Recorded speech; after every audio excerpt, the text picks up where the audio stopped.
이제 하나님 말씀 보겠습니다. 하나님 말씀은 히브리서 12장의 말씀이죠. 히브리서 12장 1절 2절인데요. 오늘은 같이 함께 말씀을 보도록 하겠습니다. 함께 봉독하겠습니다. 시작. 이러므로 우리에게 구름같이 둘러싼 허다한 증인들이 있으니 모든 무거운 것과 얽매이 쉬운 죄를 벗어버리고 인내로서 우리 앞에 당한 경주를 하며 믿음의 주요 또 온전하게 하신 이인 예수를 바라보자. 그는 그 앞에 있는 기쁨을 위하여 십자가를 참으사 부끄러움을 개의치 아니하시더니 하나님 보좌 우편에 앉으셨느니라. 아멘. 오늘 본문의 배경을 잠깐 설명드리면 유대인들이 기독교로 개종을 많이 했어요. 그 당시에. 바울이 다메섹에서 예수를 만나고 복음을 전하면서 예수를 전하니까 그로 인해서 많은 사람들이 예수님을 믿게 되었단 말이죠. 하나님을 믿었던 유대인들, 예수 그리스도를 믿고 유대교에서 기독교인으로 개종을 하게 된 거예요.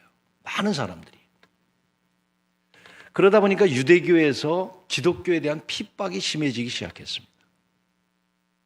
기독교를 핍박하니까 기독교로 개종했던 유대인들 가운데에 믿음을 지키는 사람들도 있었지만 그 핍박이 너무나 힘들고 어려우니까 신앙을 버리고 예수님을 버리고 다시 유대교로 돌아가는 사람들이 꽤 많았습니다.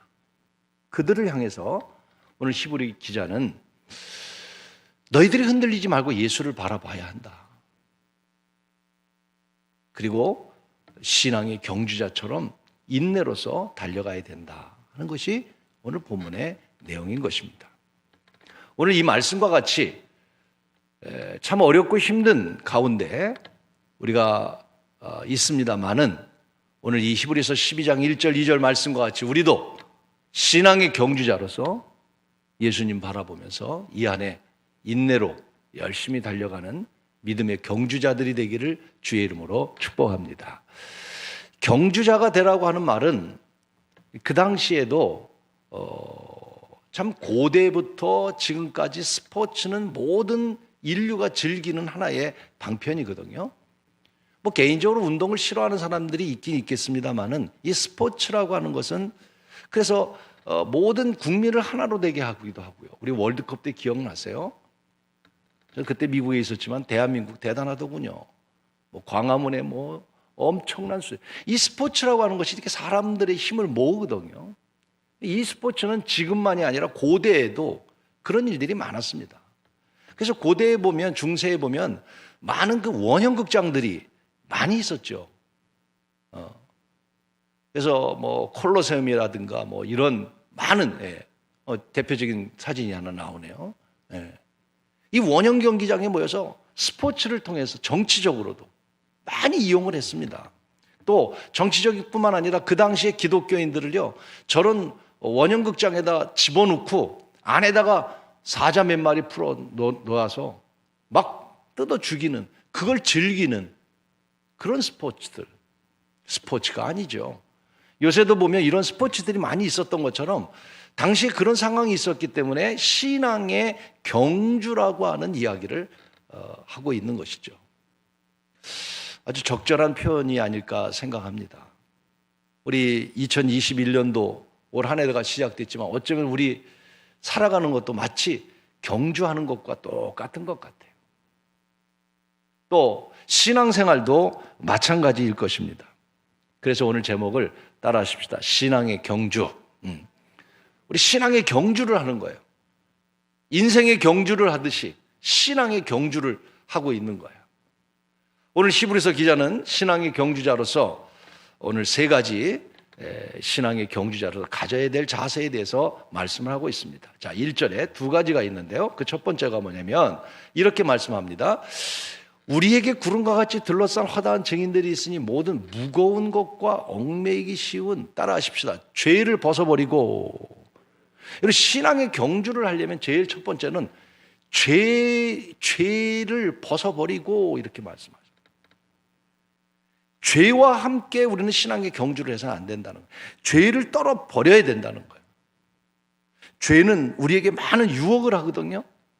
이런 죄의 유혹이 있을 때마다 그 유혹들을 물리치고 신앙생활 해야지, 죄를 따라가면서 신앙생활하면 신앙의 경주가 될 수가 없다는 것이죠. 이 신앙의 경주에서 히브리서 12장 1절에 보면 뭐라 그러면 두 가지를 얘기했어요. 무거운 것과 얽매이기 쉬운 것. 무겁다고 그랬어요. 죄는요, 우리 마음을 무겁게 합니다. 여러분, 죄가 있는 곳에 은혜가 있긴 하지요. 그러나 죄 지은 사람은 예배드리기가 싫어지기 시작합니다. 죄는 하나님과 멀어지기 시작합니다. 점점 무거운 짐이 됩니다. 또 이 얽매이기 쉽다고 하는 이 말의 뜻은 뭐냐면 방해가 된다는 겁니다. 걸림돌이 된다는 겁니다. 죄라고 하는 것은 우리가 신앙의 경주에 있어서 결코가 아니라 절대적으로 방해가 되는 거예요.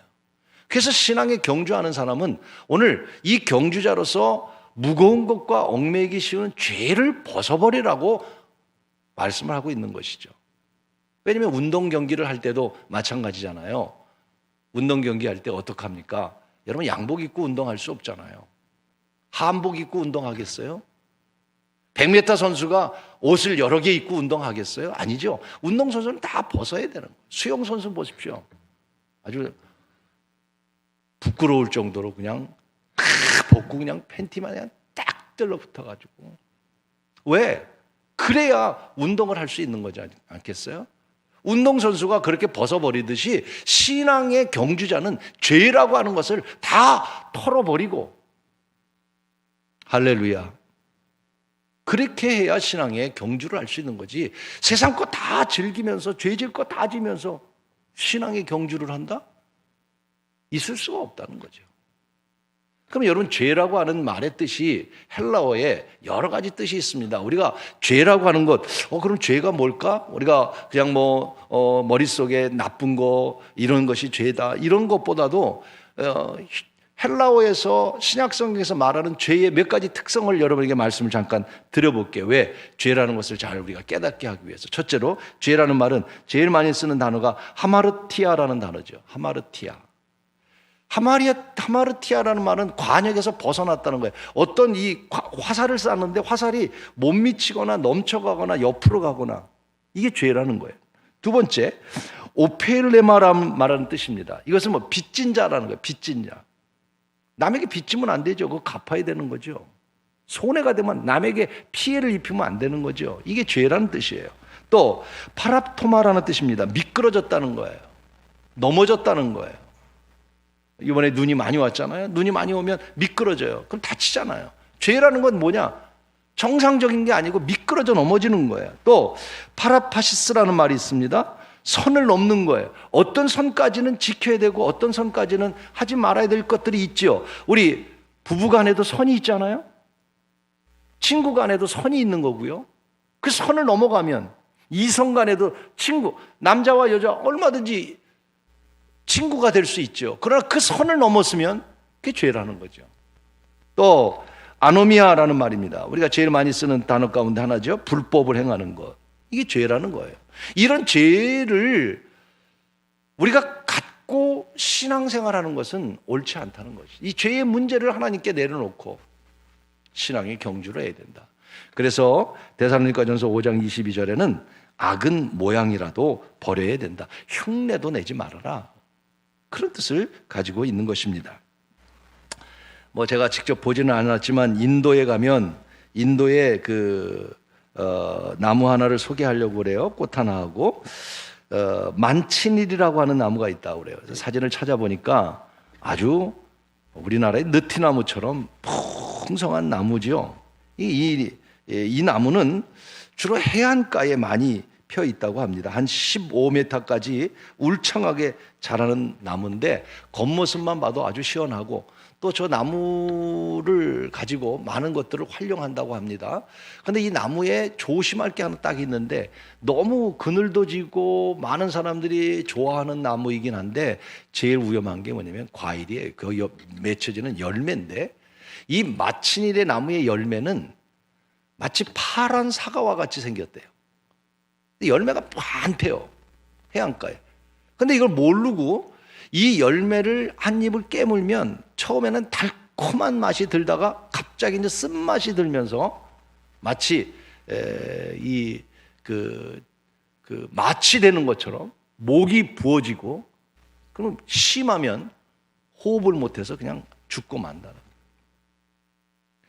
이 만친일이라고 하는 나무가 참 길거리에 많이 있고 크게 자라는 나무고 풍성해 보이는 나무 같지만 위험한 게 뭐냐면 그 열매라는 거예요. 죄라는 건 그렇다는 것을 제가 말씀드리는 거예요. 필요하고 휴식도 취할 수 있는 것 같은데 순간적으로 무섭게 사람을 죽이는 게 죄라는 거예요. 또 하나가 뭐냐면 보르네오에 있는 네페센스라고 하는 꽃인데요. 여러분 이 꽃을 이렇게 보면 마치 이렇게 꽃병처럼 생겼잖아요. 꽃이 이렇게 안에가 텅 빈 거예요. 근데 이 네펜데스라고 하는 이 꽃의 특징은 뭐냐면 향기가 정말 너무너무 좋다는 거예요. 향기가.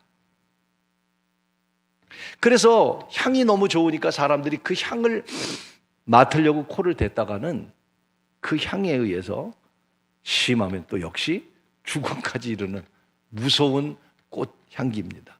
그래서 이제 이 벌이나 또는 벌레 곤충들이 향이 좋으니까 막 몰려 들어가지고 위에가 이렇게 구멍이 열려 있고 안에까지 돼 있는 거예요. 그러니까 그 향이 좋으니까 그 안에 들어가면 거의 백발백중 어떤 것도 살아남지 못하는 거.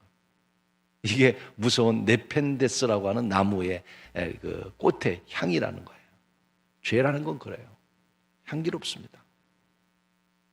그래서 그 향을 따라가지요. 오늘 우리가 살아가면서 죄라고 하는 것은 우리로 하여금 이렇게 많이 유혹하게 한다는 겁니다. 에덴 동산에 아담과 하와를 유혹했던 뱀을 향해서 성경이 뭐라고, 마귀를 향해서 뭐라고 사탄에 대한 표현을 했냐면 이렇게 표현했어요. 가장 간교한 자라. 이렇게 가장 간교한 자라. 간사하다는 말이죠. 매혹적이다는 말입니다. 그 유혹에 넘어가지 않을 수 없다는 겁니다. 삼손이 데릴라에게 넘어간 것처럼 넘어가지 않을 수 없는, 극복하기 어려운 것이 바로 사탄의 간교함이고 죄라고 하는 것입니다.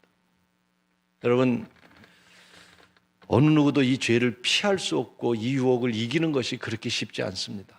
아담과 하와뿐만 아니라 여러분 아나니아와 삽비라도 그 유혹에 넘어가지 않았습니까?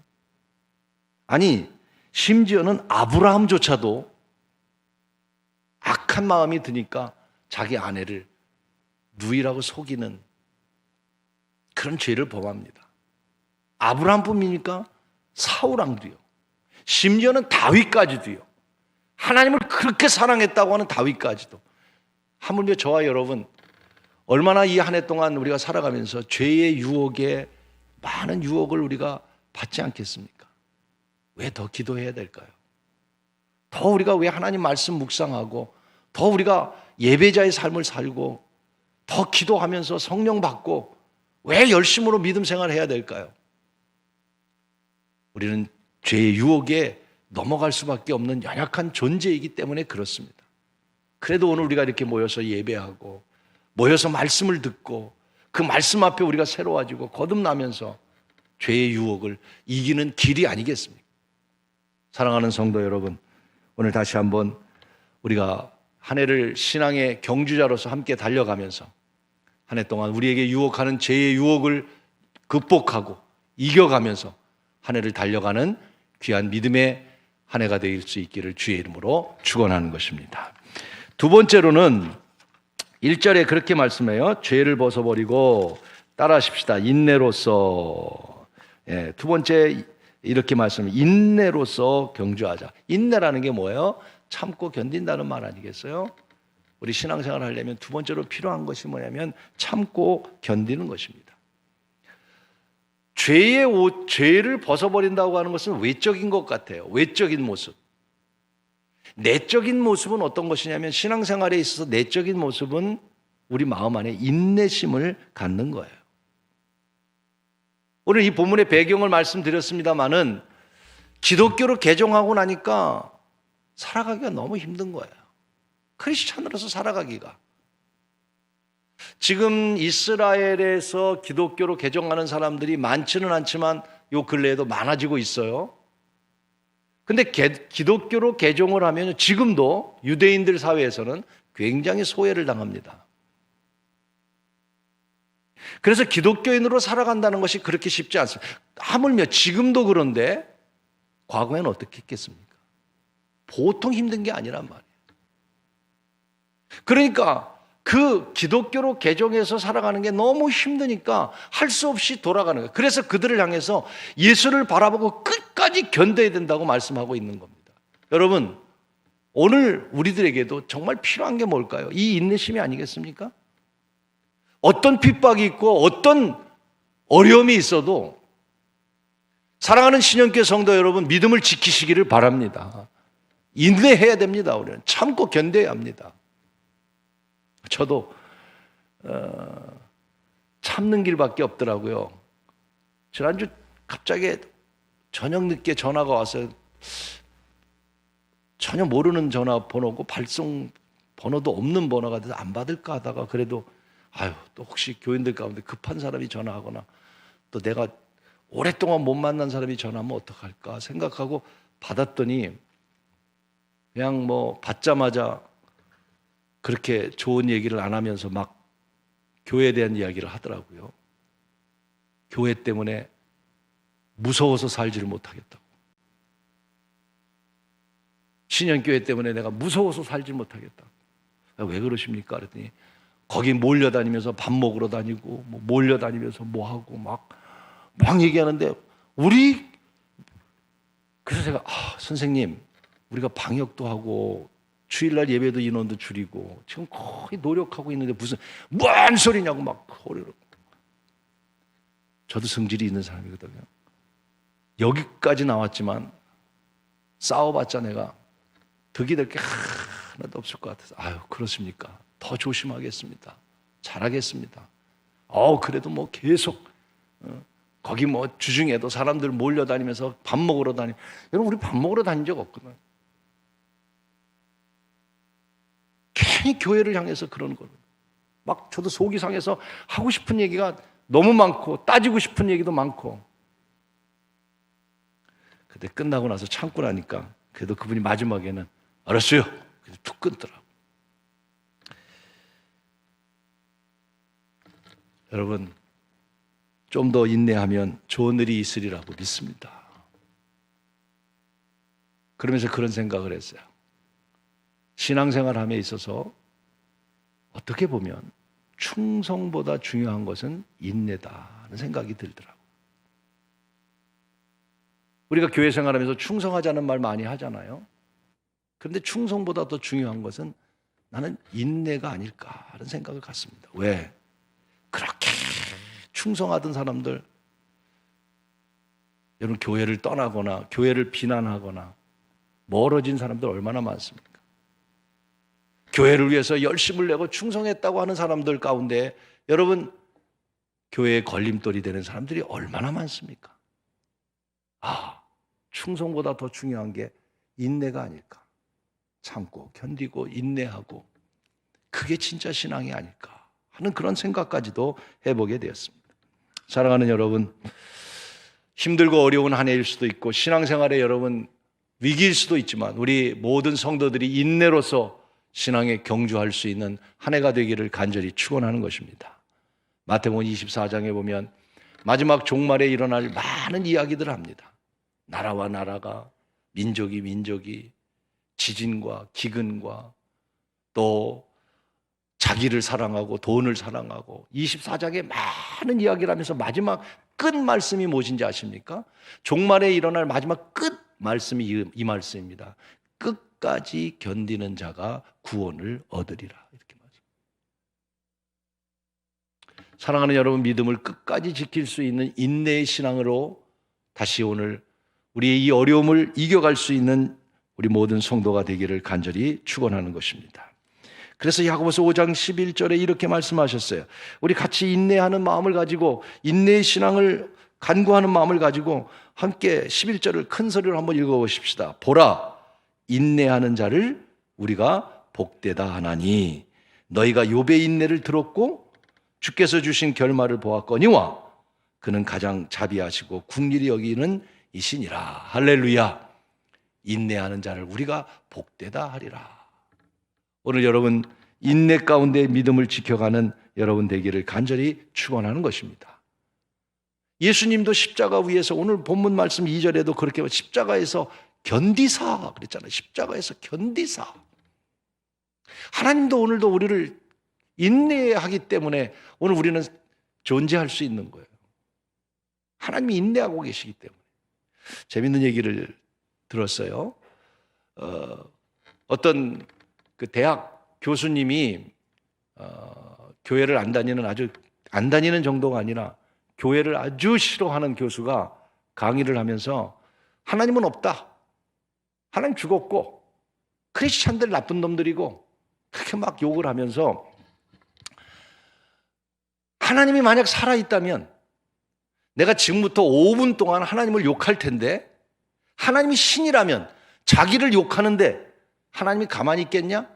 5분 동안 내가 하나님을 욕할 테니까 하나님이 어떤 반응을 하는지 보자. 그래 놓고 막 하나님에 대해서 그냥 막 못할 진짜 욕을 막 5분 동안을 했답니다. 여러분 5분 후에 어떤 일이 일어난지 아십니까? 5분 후에 아무 일도 안 일어났습니다. 5분 동안 욕을 했는데도. 그러니까 이 교수가 의기양양해서 봐라! 하나님은 5분 동안 내가 이렇게 욕을 해도 신이 아무런 반응도 안 하는 그 하나님이 뭐가 살아있는 하나님이고. 그때 앉아있는 크리스찬 가운데 똑똑한 학생이 선생님, 교수님, 하나님이 반응이 없으시죠? 하나님이 살아있지 않기 때문에 반응하지 않으신 것이 아니라 하나님은 교수님이 하나님께로 돌아오길 때까지 기다리시느냐고 대답이 없으신 겁니다. 야, 여러분 이왕이면 이런 크리스찬이 되시길 바랍니다, 여러분. 진짜 그렇잖아요. 하나님이 기다리시니까. 오늘 우리 삶 가운데도 사실 인내가 좀 필요합니다. 조그만 일에, 작은 일에 우리가 동요되고 조금만 참고 내가 견뎠으면 좋으련만. 사실 인내가 부족할 때가 너무 많아요. 특별히 오늘과 같이 이렇게 힘들고 어려울 때 인내에 어쩌면 한계가 있을 수도 있고 힘들 수도 있지만 힘들지만 어렵지만 다시 오늘 이 한 해를 믿음에 경주하는 우리 경주자들인데 끝까지 인내로 경주하는 우리 신년의 성도들이 되기를 간절히 축원하는 것입니다. 여러분 삶 가운데도 인내가 필요해요. 인내하는 사람이 성공해요. 제가 하나 예를 말씀드리겠습니다. 빌 보트라고 하는 사람입니다. 뭐 지금 돌아가신 분이고 얼굴에는 이렇게 정상적으로 나왔지만 젊은 시절에 이분은 뇌성마비고 그래서 뇌성마비들 좀 잘 아시잖아요. 말도 좀 더듬고 말도 잘 못하고 또 그 뇌성마비들이 대부분 얼굴도 좀 이렇게 지금은 좀 사진이 잘 나왔습니다만 얼굴도 찌그러지고 걷는 것도 잘 못 걷고 지적 그 의식도 없고 참 불행하게 태어난 분이에요. 그런데 이분이 이제 청년이 돼서 직장을 가고 싶은데 직장을 갈 수가 있나요? 갈 수가 없죠. 그런데 이제 와킨스라고 하는 어떤 회사에다가 제출을 했는데 당연히 퇴짜를 맞았죠. 근데 이분이 의지가 있는 분이에요. 그 회사를 다시 찾아갔어요. 그냥 세일하는 회사인데 이 회사에 찾아가서 나를 이 세일하는 지역 가운데에 가장 안 되는 지역에 나를 보내주십시오. 그럼 내가 가서 한번 해보겠습니다. 여러분 생각해 보세요. 뭐 회사로서 손해될 것도 없잖아요. 제일 안 되는 지역, 그 지역만 가서 세일하게끔 해달라는 거예요. 응? 그거 괜찮겠다. 세일즈맨이니까 가서 해보라.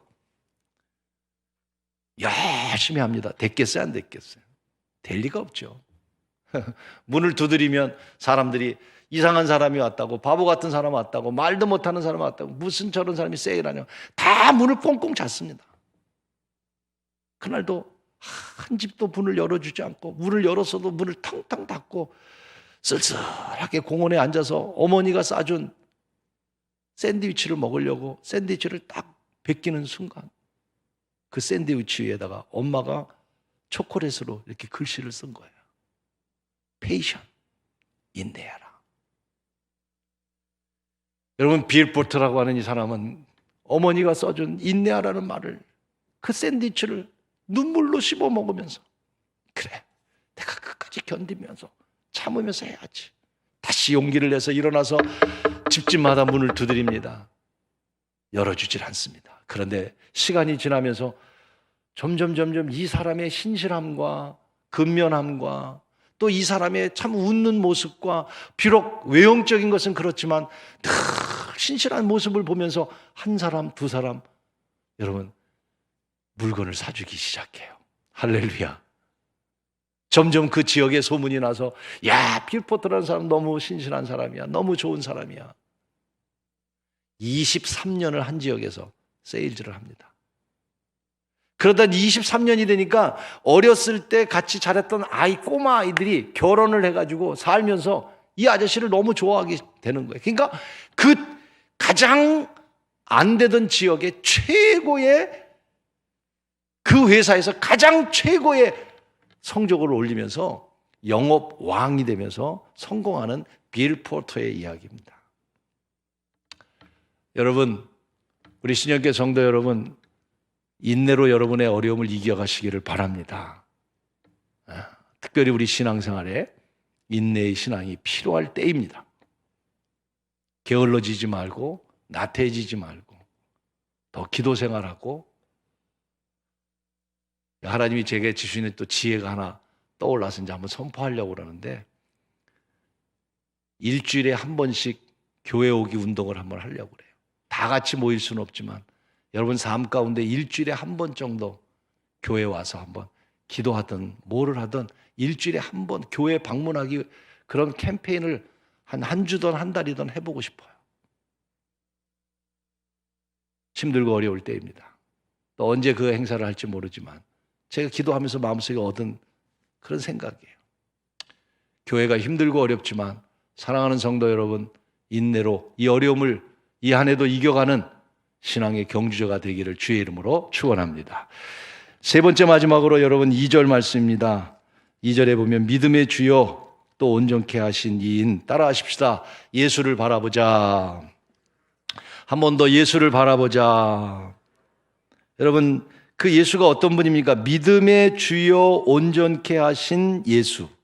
두 가지를 말씀하셨어요. 믿음의 주, 믿음의 본체라는 거예요. 우리 믿음의 대상이라는 거예요. 또 온전케 하신다. 이 말은 무슨 말입니까? 완성시킨다, 완전한다, 그런 뜻이에요. 퍼펙트하다. 여러분, 이 세상에 우리 믿음의 대상이 누굽니까? 완전하신 분이 누굽니까? 어느 누구도 완전할 수가 없습니다. 어떤 것도 보장될 수 없습니다. 여러분의 인생의 앞날도 보장됐다고요? 아닙니다. 내가 재산이 이만큼 있으니까 내 미래는, 우리 가정은, 여러분, 욥의 가정을 보세요. 한순간일 수도 있어요. 건강, 절대적인 거 없어요. 믿음의 주요 온전케 하신 분은 오직 예수 한 분인 줄로 믿습니다, 여러분. 그 예수를 바라보며 살아가야 된다는 말입니다. 예수님께 고정하고 살아가야 된다는 말입니다. 사도 바울이 다메섹 도상에서 예수님을 만나고 난 이후로부터는 바울의 삶은 그 초점이 예수에게만 있었어요. 그래서 우리가 바울처럼 그렇게 살 수는 없을까? 그 찬양과 같이 우리는 바울과 같은 심정을 가지고 살아가야 됩니다. 그래서 바울이 다메섹에서 예수를 만나고 난 후에 예수님에게 초점을 맞추고 살아가는 삶 속의 고백들이 여러분 서신서에 있는 걸 보게 되죠. 그 서신서 가운데 한 세 구절 말씀을 보면 바울이 이것이 바로 예수님께 초점을 맞추고 살아가는 삶입니다. 자, 보십시오. 고린도전서 10장 31절에 뭐라 그랬습니까? 그런즉 너희가 먹든지 마시든지 무엇을 하든지 다 하나님의 영광. 바울의 삶은요, 하나님의 영광을 위해서 살려고 했던 사람이에요. 여러분도, 우리도 그런 말 하죠. 하나님의 영광을 위해서 살겠다고. 여러분, 바울의 말과 내가 말하는 하나님의 영광을 위한 삶이 진짜 같은 걸까요? 바울은요, 하나님의 영광을 위해 사는 것이 그의 삶의 초점이었어요. 초점. 또 여러분, 빌립보서 3장 8절에도 이렇게 말하죠. 또한 모든 것을 해로 여기면 내가 그리스도 예수를 아는 지식에 가장 고상한, 내가 아는 것에 가장 고상한 것은 예수 그리스도를 알아가는 것. 안다고 하는 말은 지식으로 아는 게 아니라, 이 안다고 하는 말은 어떤 뜻을 갖고 있냐면 예수님을 경험하는 것을 말하는 거예요. 체험하는 걸 말하는 거예요. 그래서 예수님을 내가 체험하는 것이 가장 고상하기 때문에 그를 위해서 내가 가진 것 모든 걸 버리고 배설물로 여기고 나는 그리스도를 얻기를 원한다. 이 고백이 여러분 어떤 고백입니까? 바울의 삶이 그리스도에게 초점을 맞추고 살아가는 삶의 모델을 보여주고 있는 것입니다. 또 한 가지 말씀이 있습니다. 갈라디아서 2장 20절의 말씀입니다. 내가 그리스도와 함께 십자가에 못 박혔나니 그런즉 이제는 내가 산 것이 아니라 내 안에 그리스도께서 사신 거죠. 이제 내가 육체 가운데 사는 것은 나를 사랑하사 나를 위하여 자기 몸을 버리신 하나님의 아들을 믿는 믿음 안에서 사는 바울의 고백이에요. 그래서 이제는 내가 사는 것이 아니라 그리스도를 위해서, 그래서 참고 견디고 인내하고, 이것이 바울의 삶이고 바로 예수를 바라보는 삶인 것입니다. 제자들에게도 이렇게 말씀하시죠. 그물을 버리고 나를 쫓으라. 왜 버리라고 하셨을까요? 심지어는 처자까지도, 부모도 버리고 나를 따르라고 말씀합니다. 부자 청년에게는 너 가진 것 가운데 재물을 다 팔아 가난한 자들에게 주고 나를 따르라고. 부자는, 청년은 주님을 따라가지 못합니다. 오늘 우리들에게도 묻고 있습니다. 말씀하고 있습니다. 예수님을 바라보라고 하는 말은 예수님께 초점을 두라는 거예요. 삭개오를 보면 알 수 있습니다. 여러분, 삭개오가 얼마나 지역 사람들에게 손가락질 당하는 사람이었습니다. 그러나 뽕나무에서 예수님을 만나고 난 다음에 그가 어떻게 변했습니까? 그의 초점이 예수에게 향했습니다. 지금까지는 남의 것을 도색하고 훔치고, 지금까지는 남의 세금을 걷어들이는, 제가 어떤 드라마를 봤더니 미국 드라마인데 그 요새 나오는 예수님에 대한 영화예요. 그 삭개오에 대한 표현이 있더라고요. 삭개오는요, 길거리도 제대로 다니지 못했습니다. 사람들이 삭개오만 보면 손가락질을 하고, 삭개오만 보면, 그래서 삭개오는요 항상 그 드라마에 보면 숨어 다녔습니다. 그런 삭개오가 예수님 만나고 난 다음에 삶이 달라진 거예요. 재산의 절반을 팔아 가난한 자들에게 주고, 남의 토색한 거 있으면 4배나 갖고. 초점이, 어디에 초점이 있었습니까? 예수님께 초점을 두고 있을 때 그 삭개오를 향해서 주님이 하시는 말씀이 뭐였어요? 너도 아브라함의 자손이 됨이니라 라고 말씀하셨어요. 사랑하는 여러분, 우리가 다시 한번 예수님께 초점을 두고 좀 예수님을 바라보면서 살아가는 삶이 되기를 축원합니다. 근데 예수님을 바라보자라고 하는 말이 너무 추상적이더라고요. 이런 여러 가지 말씀을 여러분에게 드렸지만 정말 예수님을 바라본다는 말이 뭘까? 예수님 중심, 오직 예수의 신앙. 우리가 이런 말도 많이, 오직 예수의 신앙으로 살자. 오직 예수의 신앙으로 사는 게 뭐냐는 거예요. 매일 그저 하나님 말씀만 묵상하면서, 일하면서도 일하고 하나님 말씀 묵상하고, 또 집에 돌아오면 오직 성경만 보고, 그게 예수 중심으로 산다는 걸까? 세상 거 다, 세상 친구도 다 끊어버리고 그냥 오직 신앙으로만 살려면 예배 생활하고 뭐 이거 하나님만 일만 하고, 그게 여러분 오직 예수의 신앙일까? 또 그렇게 우리가 살 수 있을까? 고민을 하는 가운데 어떻게 하는 게 예수님을 위해서 사는 건가? 예수 중심으로 산다는 게 뭔가? 그래서 영어 성경을 봤더니 표현이 정확하게는 모르겠지만 느낌이 좀 오더라고요. 거기 뭐라고 써있냐면 fixing, 고정한다는 거죠. Our eyes, 우리 눈을 on Jesus, 예수에게 딱 고정한다고 하는 이 픽싱 한다고 하는 말이 가슴에 확 와닿더라고요. 고정한다는 것. 무슨 뜻인지 아세요, 여러분? 이 고정한다고 하는 말의 뜻은 틈을 주면 안 된다는 거예요. 그게 예수님 중심적으로 살아가는 거예요. 예수님과 나의 관계가 딱 하나가 되고 일치가 되는, 이게 조금만 아주 쉽게 얘기하면, 여러분 이 나사 있잖아요. 나사가 꽉, 자동차도 마찬가지에 꽉 조여놓으면요 절대로 흔들리지 않습니다. 근데 많이 풀 필요도 없고요, 조금만 풀리면요 이 나사는 풀리게 돼 있습니다. 틈이 생기면. 이렇게 하면 안 된다는 거예요, 신앙생활. 예수님께 고정된 것을 여유를 주면 안 된다는 거예요. 여유가 생기면 문제가 생긴다는 거예요. 더 쉽게 할까요? 충분히 이해가 되셨죠? 하나만 더 얘기할게요. 사과 있잖아요, 사과. 사과를 손으로 잘 쪼개서 해요. 저는 잘 쪼개는 편에 속하거든요. 잘 쪼갠다고 그러니까 그냥 어떤 때는 그냥 힘도 없으면서 그쪽에다가 얼마나 힘들었는지 몰라. 나중에 알고 봤더니 나 시켜 먹으려고 그런 거더라고. 근데 사과를 쪼갤 때 잘 안 쪼개질 때가 있어요. 그죠? 그럴 때 잘 쪼개지는 방법이 뭔지 아세요? 요 손톱 가지고요, 꼭지 끝에다가 손톱으로 조금만, 아주 조금만 스크래치 내가지고 조금만 이렇게 해놓고 자르면요 금세 잘라져요. 똑같은 거예요. 조금만 공간이 생기면 마귀가 역사하는 거예요. 그래서 예수님께 fixing our eyes on Jesus, 예수님께 초점을 맞춘다는 건 예수님과의 우리 관계 속에서 공백을 두면 안 된다는 겁니다. 대표적인 사람이 다윗이죠. 전쟁이 일어나서 우리아는 지금 전쟁터에 나가 있는데, 다윗은 말이에요, 밤중에 잠이 안 와서 궁중에 거닐다가 우리아의 아내를 보고 음흉한 마음을 가졌다. 가룟 유다의 마음에 악한 영이 들어가니, 여러분 그것이 바로 틈을 줬기 때문에 그런 거예요.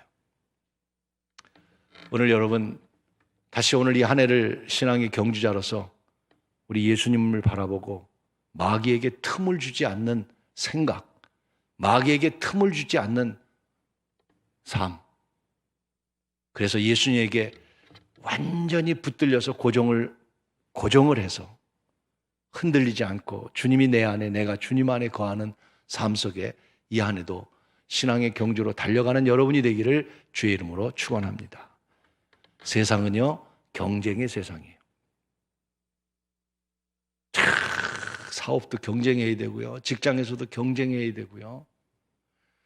더 안타까운 건 심지어는 교회들도 경쟁하고 있어요. 교회와 교회가 어떤 데는 심할 정도로 경쟁을 하고 있어요. 여러분 세상은 경쟁해도 우리 신앙생활은 경쟁이 아닙니다. 경기입니다. 경기. 달려가는 신앙의 경주와 같은 거예요. 이 한 해도 오늘 우리는 출발했습니다. 2021년을 출발했습니다. 회복하자고 하는 주제를 가지고 우리는 다시 이 한 해를 힘있게 달려가는 한 해가 되기를 주의 이름으로 축원합니다. 특별히 신앙의 이 달려가는 길에 있어서 외형적인 죄의 문제를 해결하지 않고는 신앙의 온전한 경주자가 될 수가 없습니다. 또 오늘 이 신앙의 경주에서 우리 내적으로 충성보다 중요한 것이 인내심입니다. 특별히 오늘과 같은 이 시대 속에는 인내심이 필요합니다. 지치고 포기하고 싶고 절망적이고 위기 속에 있지만, 사랑하는 성도 여러분, 이 위기를 이길 수 있는 인내의 신앙으로 무장하기를 바랍니다. 특별히 예수님을 바라보자고 그랬어요. Fixing your eyes on Jesus. 주님에게 초점을 맞추는 거예요. 그래서 그때 생각이 난 거예요. 일주일에 한 번이라도 교회 방문하는 그런 시간들을 한번 프로젝트를 가지면 교회 올 때마다 그래도 풀려진 우리 나사를 예수님에게 고정할 수 있지 않을까, 그런 안타까운 마음이 생기면서, 왜? 여러분 지금 몇 달이 돼도 교회 한 번 못 나온 분들이 있습니다. 충분히 이해는 합니다. 그러나 여러분 멀어지기 시작하면 한없이 멀어집니다. 그래서 일주일에 한 번 우리가 그렇잖아요.